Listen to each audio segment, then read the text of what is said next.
आप सभी को असीम श्रीवास्तव का विकल्प द ऑप्शन के ऑनलाइन मंच पर हार्दिक स्वागत है।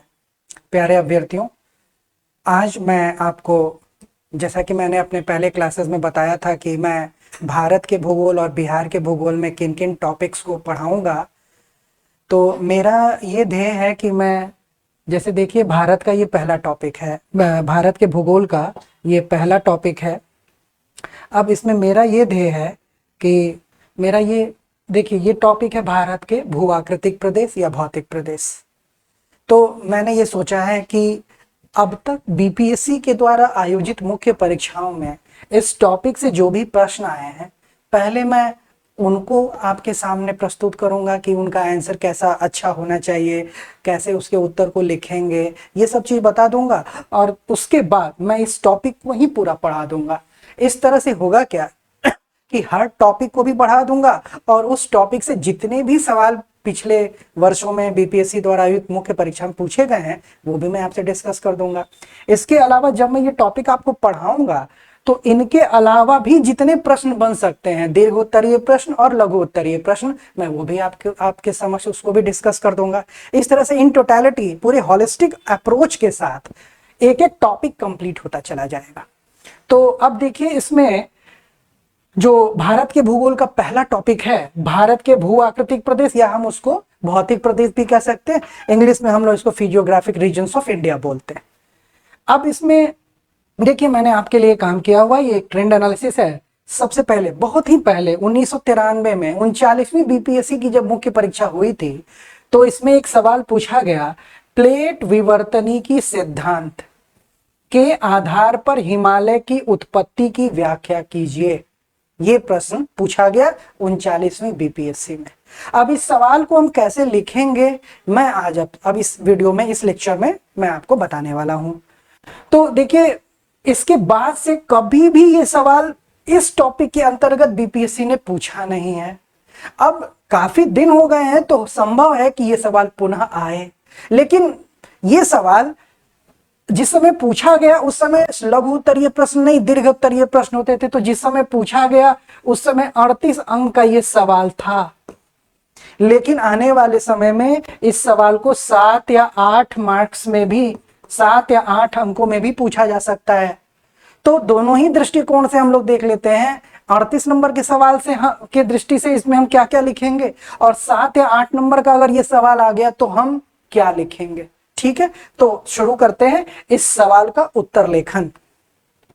तो देखिए, सबसे पहले बात यहां होगी कि प्लेट विवर्तनिकी सिद्धांत। अब अगर ये 7 या 8 नंबर का प्रश्न होता तब तो इसमें बस 1 से 2 लाइन काफी था प्लेट विवर्तनिकी सिद्धांत के बारे में लिखना, और सीधा हम बताते कि कैसे हिमालय की उत्पत्ति हुई है, क्योंकि वहां शब्दों की सीमा है, काफी कम शब्दों में हमको लिखना पड़ता है, 1 से 1.5 पेज में, और अगर आप 1-2 आरेख या चित्र बनाएंगे तो वो 2 पेज का उत्तर हो जाएगा। लेकिन अब ये अगर सवाल 38 नंबर का है तो इसमें थोड़ा हमको प्लेट विवर्तनिकी सिद्धांत को हिमालय की उत्पत्ति को ध्यान में रखकर समझाना पड़ेगा, और तब प्लेटों के किस प्रकार की गति के कारण हिमालय की या नवीन वलित पर्वतों की उत्पत्ति हुई है उसको भी समझाना पड़ेगा।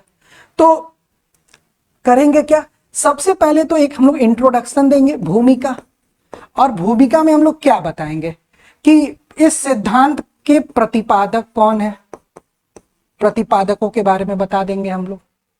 और फिर इसके बाद हम प्लेट क्या होता है ये समझाएंगे।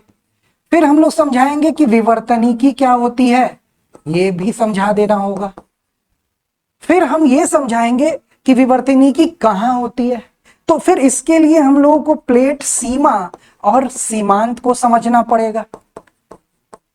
और फिर ये जो विवर्तनिकी या हलचल है होती है प्लेट सीमा पर, क्यों होती है, संवहन तरंगों के चक्रीय प्रवाह के कारण। और संवहन तरंगों के चक्रीय प्रवाह के कारण प्लेटों में 3 तरह की गतियां होती हैं, अपसरण, अभिसरण और संरक्षी। तो यहां पे हम लोग अभिसरण गति को समझाएंगे, क्योंकि पर्वतों का निर्माण वहीं होता है जहां प्लेटों में अभिसरण की गति होती है, यानी प्लेटें आपस में अभिसरित होती हैं, कन्वर्ज होती हैं, टकराती हैं। ठीक है, तो इस गति को समझाने के बाद हम लोग समझाएंगे हिमालय की उत्पत्ति कैसे हुई है, हिमालय की उत्पत्ति कैसे हुई है। तो इतने चीजों को अगर हम विस्तार से समझा देते हैं तो ये जस्टिफाई हो जाएगा। कुछ इसमें हम लोगों को चित्र भी बनाने पड़ेंगे क्योंकि बिना चित्र के भूगोल का कोई उत्तर नहीं होता है। तो सबसे पहले कि प्लेट विवर्तनी की सिद्धांत है क्या और इसकी भूमिका, देखिए कभी भी भूमिका बहुत ज्यादा नहीं लिखना होता है, लेकिन यहाँ पर गुंजाइश है लिखने का, क्योंकि हिमालय की उत्पत्ति, प्लेट विवर्तनी की सिद्धांत, अभिसरण गति को समझाएंगे 150 से 200 या 150 शब्द में हो जाएगा, लेकिन 38 नंबर का सवाल है, इसीलिए यहाँ पर प्लेट विवर्तनी के सिद्धांत को थोड़ा एलैबोरेट करना पड़ेगा। लेकिन ये नहीं कि हम उसमें अब अभिसरण अपसरण भी बता रहे हैं, संरक्षित भी बता रहे हैं, इसका कोई यूज नहीं, क्योंकि यहाँ पर हिमालय यहाँ पर पूछा गया है तो इसके संदर्भ में। तो सबसे पहले हम ये बता देंगे कि प्लेट विवर्तनी की सिद्धांत जो है वर्तमान में सर्वाधिक वैज्ञानिक तथ्यों पर आधारित एक व्यापक संकल्पना है, और इस सिद्धांत के द्वारा वर्तमान में समुद्र तल का प्रसार कैसे हुआ या महाद्वीपीय विस्थापन कैसे हो रहा है या हुआ, भूकंप की क्रियाविधि कैसे होती है, ज्वालामुखी की क्रियाविधि कैसे होती है, वलित पर्वतों का उत्थान कैसे होता है, ये जो तमाम भूपटलीय संरचनाओं का निर्माण है उसको बताने के लिए वर्तमान में सर्वाधिक मान्य सिद्धांत प्लेट विवर्तनी की सिद्धांत है। फिर इसको बताने के बाद हम इसमें बताएंगे कि सबसे पहले इसका आधार, आखिर कोई भी सिद्धांत आता है तो पूर्व में जो काम किए गए होते हैं वो आधार का काम करते हैं, तो आधार का काम किसने किया, तो प्लेट विवर्तनी की सिद्धांत के आधार का काम किया है, आधार का काम किया आर्थर होम्स सर ने। आर्थर होम्स ने एक सिद्धांत का प्रतिपादन किया था 1928-29 में, जिसका नाम है संवहन तरंग सिद्धांत, संवहन तरंग सिद्धांत। और फिर 1960 में प्रिंसटन विश्वविद्यालय के प्रोफेसर थे हैरी एच एस, इन्होंने 1960 में एक सिद्धांत का प्रतिपादन किया जिसको हम लोग कहते हैं सागर नीतल प्रसरण सिद्धांत। तो ये जो दो सिद्धांत हैं, आर्थर होम्स का संवहन तरंग सिद्धांत और हैरी एच एस का सागर नीतल प्रसरण सिद्धांत, इन दोनों सिद्धांतों ने प्लेट विवर्तन की सिद्धांत के लिए आधार का काम किया। इसके बाद आधार का काम किया, फिर इसके बाद हम लोग ये देखते हैं आधार के बाद कि आखिर प्लेट विवर्तनी की सिद्धांत अस्तित्व में कैसे आया। तो प्लेट विवर्तनी की सिद्धांत टोरंटो विश्वविद्यालय के एक वैज्ञानिक टूजो विल्सन, इन्होंने सबसे पहले 1965 में प्लेट शब्द का उल्लेख किया था, और इसके 2 साल के बाद 1967 में अमेरिका का एक प्रतिष्ठित विश्वविद्यालय है प्रिंसटन विश्वविद्यालय, प्रिंसटन विश्वविद्यालय, यहाँ के प्रोफेसर जिनका नाम है W.J. मॉर्गन, इनका नाम है W.J. मॉर्गन। मॉर्गन साहब ने पहली बार प्लेट विवर्तनी की सिद्धांत से जुड़े विभिन्न पहलुओं को समझाया, और जिस समय मॉर्गन साहब ने प्लेट विवर्तनी की सिद्धांत से जुड़े संपूर्ण पहलुओं को समझाया, उसी समय कैम्ब्रिज विश्वविद्यालय के प्रोफेसर D.P. मैकेंजी, उसी समय कैम्ब्रिज विश्वविद्यालय के प्रोफेसर D.P. मैकेंजी और अमेरिका के प्रोफेसर पार्कर, ये 3 वैज्ञानिक एक ही नतीजे पर, एक ही निष्कर्ष पर पहुंचे थे प्लेट विवर्तनी की सिद्धांत को लेकर। इसीलिए इन तीनों वैज्ञानिकों का सामूहिक प्रयास है प्लेट विवर्तनी की सिद्धांत। और जब इन तीनों वैज्ञानिकों ने जिन तथ्यों का प्रकाशन कराया, उसी प्रकाशन ने प्लेट विवर्तनी की सिद्धांत को जन्म दिया 1967 में। तो इस तरह से भूमिका में मैंने समझाया कि प्लेट विवर्तनी की सिद्धांत वर्तमान में सर्वमान्य वैज्ञानिक तथ्यों पर आधारित सिद्धांत है, जिससे समुद्र तल प्रसार, महाद्वीपीय विस्थापन, भूकंप, ज्वालामुखी की क्रिया सहित वलित पर्वतों के उत्थान कैसे हुआ, यह बताना संभव हुआ वैज्ञानिक तथ्यों पर। और प्लेट शब्द का जो प्लेट विवर्तनी की सिद्धांत है उसका आधार किसने बनाया? आर्थर होम्स के संवहन तरंग सिद्धांत और डॉक्टर हैरी एच एस के सागर नीतल प्रसरण सिद्धांत में। फिर प्लेट शब्द का इस्तेमाल टूजो विल्सन, फिर फिर आ जाता है रोल डब्ल्यू जे मॉर्गन का, डीपी मैकेंजी, प्रोफेसर पार्कर का सम्मिलित प्रयास से सिद्धांत प्रकाशित हुआ, ये सिद्धांत का प्रतिपादन हुआ। तो ये इसकी भूमिका हो गई। अब हम लोग बात करेंगे कि प्लेट क्या है, विवर्तनिकी क्या है। तो ये वाला जो पोर्शन है, अब हम लोग आते हैं सेकेंड पोर्शन पर कि प्लेट और विवर्तनिकी क्या है। तो पहले तो मैं आपको समझाने के लिए बताऊं, आप लोग ने एयरपोर्ट पर या किसी कल कारखानों में देखा होगा, एक रबर की पट्टी होती है जिसको कन्वेयर बेल्ट बोलते हैं, उस पर हवाई अड्डे पे देखे होंगे सामान आते रहते हैं लोगों के। बिल्कुल प्लेट उसी तरीके से है। प्लेट हमारे पृथ्वी का जो ऊपरी हिस्सा है, जो ठोस स्थल खंड है, जिसकी मोटाई 50 से 100 किलोमीटर है। जैसे अगर ये हमारी पृथ्वी है, ये हमारी पृथ्वी है, अगर इसमें कट मारे तो ये वाला जो हिस्सा है, जो ठोस स्थल खंड है, यही है प्लेट। और हमारी पृथ्वी अनेक छोटी बड़ी प्लेटों से, ठोस स्थल खंडों से बनी है। प्लेटों की मोटाई अलग अलग है, प्लेटों की चौड़ाई अलग अलग है। महासागरों के नीचे जो प्लेट है उनकी चौड़ाई मोटाई 5 से 6 किलोमीटर है। महाद्वीपों के नीचे जो प्लेट है उनकी मोटाई 50 से 100 किलोमीटर तक है। तो हमारी पृथ्वी इन्हीं छोटी बड़ी प्लेटों से बनी हुई है जो कि ठोस होते हैं। अब इनके ऊपर महासागर और महाद्वीप हैं। अब प्लेटें गतिशील होती हैं तो महाद्वीप गतिशील होते हैं, महासागर की तली में प्रसार होता है। गतिशील क्यों होती है? संवहन तरंगों के चक्रीय प्रवाह के कारण। तो विवर्तनिकी क्या होता है? अब जैसे मान लीजिए कि ये प्लेट है, ये एक प्लेट है, ये पृथ्वी का सबसे ऊपरी ठोस स्थल खंड है। अब यहां पे भी एक प्लेट है। अब प्लेटों में क्या है कि अलग अलग दिशाओं में गति हो रही है। प्लेटों में गति के कारण जिस इलाके में विवर्तनिकी हो रही है, परिवर्तन हो रहा है, गति के कारण हलचल हो रहा है, उसी हम कहते हैं प्लेट विवर्तनिकी। यानी प्लेटों की गति के कारण प्लेटों के जिन क्षेत्रों में हलचल होता है या परिवर्तन होता है, उसको हम कहते हैं विवर्तनिकी। अब ये परिवर्तन क्यों होता है? संवहन तरंगों के कारण। अब संवहन तरंग अगर एक दूसरे से दूर जाएंगी तो ये प्लेट क्या होंगे? टूटेंगे, विखंडन होगा, विपरीत दिशा में गतिशील होंगे तो यहां परिवर्तन होगा, हलचल होगा, तो यहां कुछ नया निर्माण होगा। यही हो गया यहां पर विवर्तनिकी का हिस्सा। इस वाले इलाके में, इस वाली स्थिति में अगर सागर की तली पर हो रहा है तो यहां समुद्र तल का प्रसार होता है। और अगर यहां टकराहट होती तो फिर यहां अभिसरण होता। फिर हम आगे देखेंगे कि अभिसरण में क्या होता है। तो ये होता है प्लेट और विवर्तनिकी।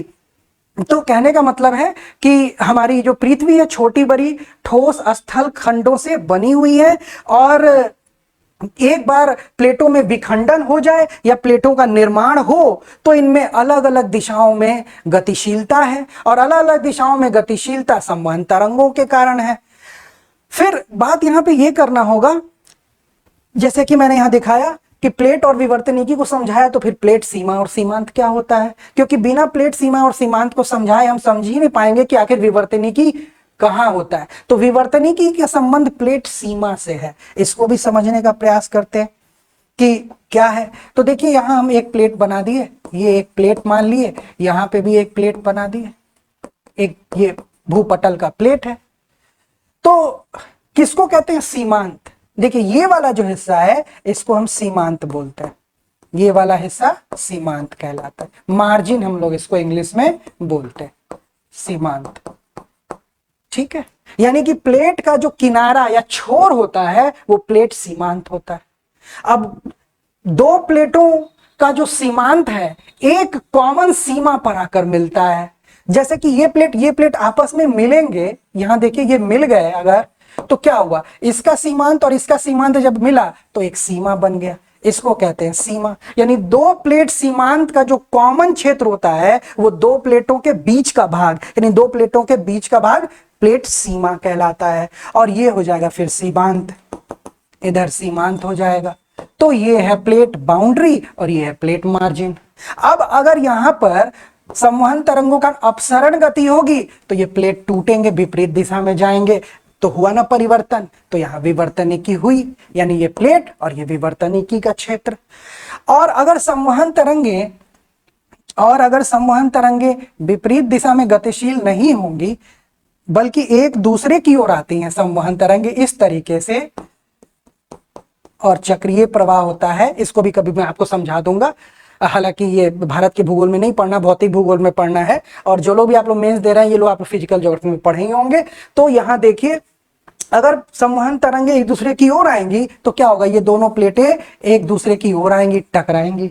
अब ऐसी स्थिति में क्या होगा, जो भारी प्लेट होगा वो नीचे जाएगा, जो भारी प्लेट होगा वो नीचे जाएगा, और जो हल्का प्लेट होगा उसमें वलन पर जाएगा। अब इससे जो है वलित पर्वत या ज्वालामुखी की क्रिया या भूकंप की क्रिया, टकराने के कारण भूकंप की क्रिया होगी, नीचे जाएगा मैग्मा पिघलेगा तो ज्वालामुखी की क्रिया होगी, और वलन के कारण वलित पर्वत भी बनेंगे।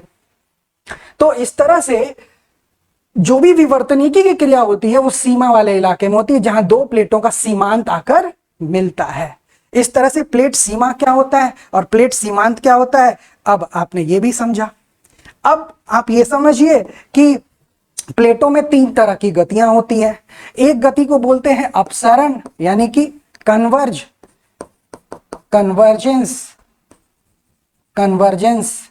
और एक गति होती है, सॉरी कन्वर्जेंस नहीं,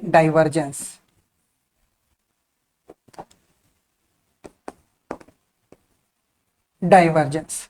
और अभिसरण, दूसरी गति होती है अभिसरण की, इसको हम लोग कहते हैं कन्वर्जेंस, जहां दो प्लेटें आपस में मिलती हैं।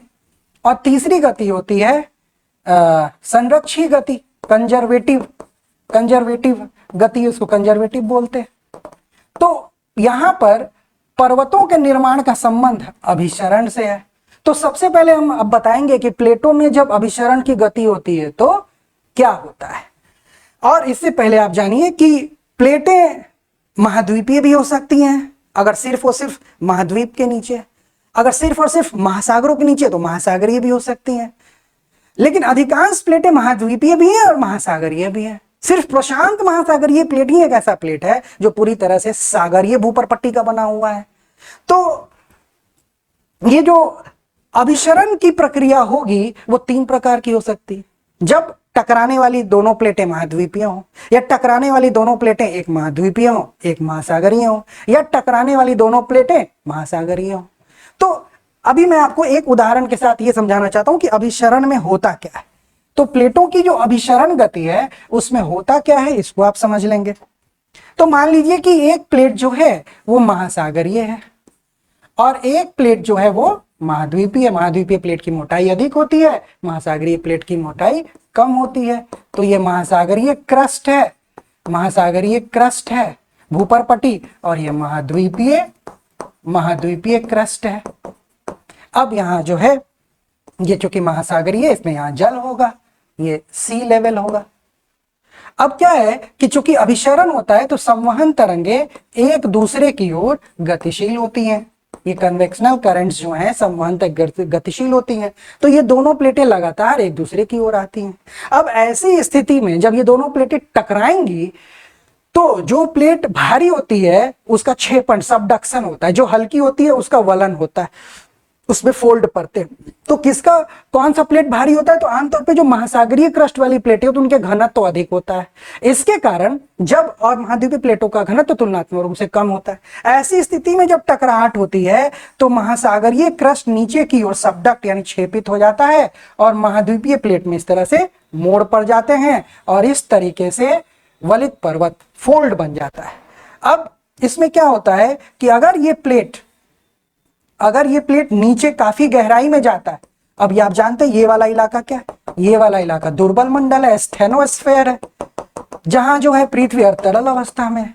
अब यहाँ ये अगर तापमान अधिक 100 किलोमीटर की गहराई में जाने पर बेनियोफ जोन कहलाता है, टेम्परेचर बढ़ता है, अग्रभाग का क्षरण होता है, क्षरण होने से यहाँ मैग्मा बनता है और मैग्मा जब ऊपर आता है तो वो लावा के रूप में प्रस्फुटित हो जाता है। तो ये ज्वालामुखी की क्रिया होने लगती है, ज्वालामुखी की क्रिया, और यहाँ दोनों प्लेटें आपस में घर्षण करती हैं तो ये गहन भूकंपीय क्षेत्र बन जाता है। और चूंकि भारी प्लेट के अग्रभाग का क्षेपण और हल्के प्लेट के अग्रभाग का वलन होता है तो वलित पर्वत का निर्माण भी हो जाता है।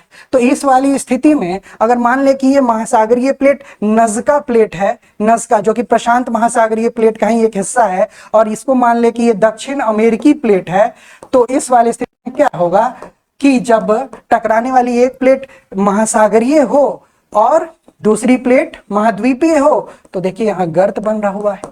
तो क्या होगा कि नज़्का प्लेट क्षेपित होगा, दक्षिण अमेरिकी प्लेट का वलन होगा, तो ये बन गया एंडीज पर्वतमाला। इसी तरह से एंडीज पर्वतमाला का निर्माण हुआ है और फिर अंडीज पर्वतमाला पे कितने सारे सक्रिय ज्वालामुखी हैं, जैसे एक उदाहरण में हम लोग लिख सकते हैं कोटोपैक्सी।